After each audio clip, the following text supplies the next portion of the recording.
kick's power comes from the torque generated by the rotation of the hips. It's the same principle that cracks a whip. Turning the hips just a few degrees forces the foot to travel a much greater distance and creates a lot of speed as it does. The longer the leg and quicker the rotation, the faster the kick. And unlike karate, Muay Thai fighters are also taught to strike with the hard bone of the shin. A Muay Thai kick can generate roughly the same force as a baseball bat, enough to crack a rib or a leg. Basically, it works like a point of a knife. All the force is magnified by being concentrated in a small, hard area. Even if the elbow doesn't deliver a knockout, it will almost always leave a nasty cut and often end a fight. It's not the arms, but the legs that drive our fists. Like a piston, the explosive power of the legs is capable of generating hundreds of pounds of force, all to a very vulnerable area, the soft underside of the opponent's jaw. Like the Hanuman move, the flying knee relies on the explosive power of the legs. But rather than spread the power of our blow over two fists, it concentrates it into the spear point of the knee and combines it with the force of gravity. It's the equivalent of hitting our opponent in the chest with a sledgehammer. The hyperextension of the elbow, created by pulling back on the locked arm, virtually ensures that he will be taken down. The knee strike to the wrist dislodges the knife and further loads the elbow and shoulder. The technique can easily result in damage to the elbow joint, the tendons of the rotator cuff, or even a broken arm. The key to this move is turning your opponent's lower arm into a lever.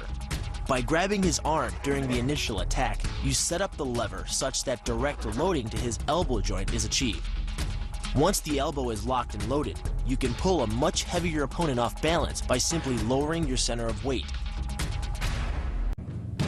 With practice, the ninja can hit his intended target from distances as great as 45 feet.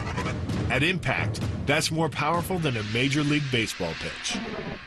This move is more about timing and precision than power.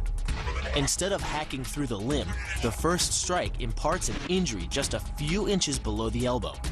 The sword's razor-sharp blade easily slices through the soft tissue of the attacker's arm. This opens up his defense and provides the ninja a clean opportunity to deliver the kill stroke, a powerful shot to the top of his head. The move works by using your opponent's own body weight against him.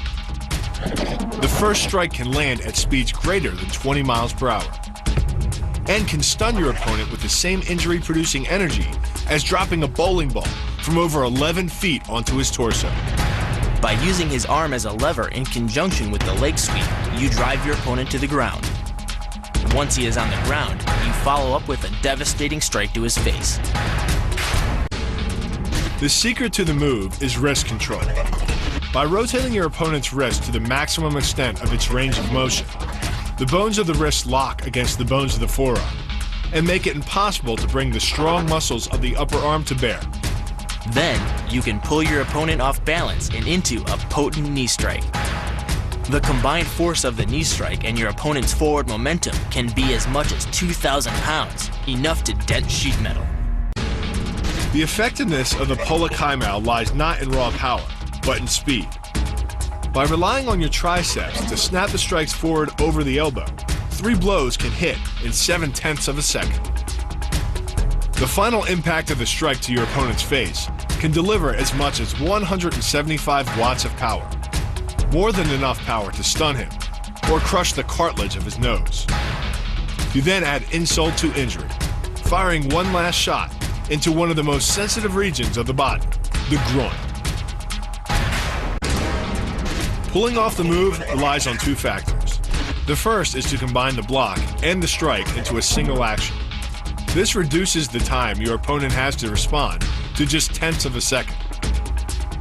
But the real focus is to aim your strike at the throat.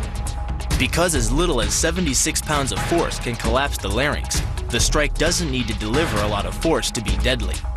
One blow like this and the fight is over.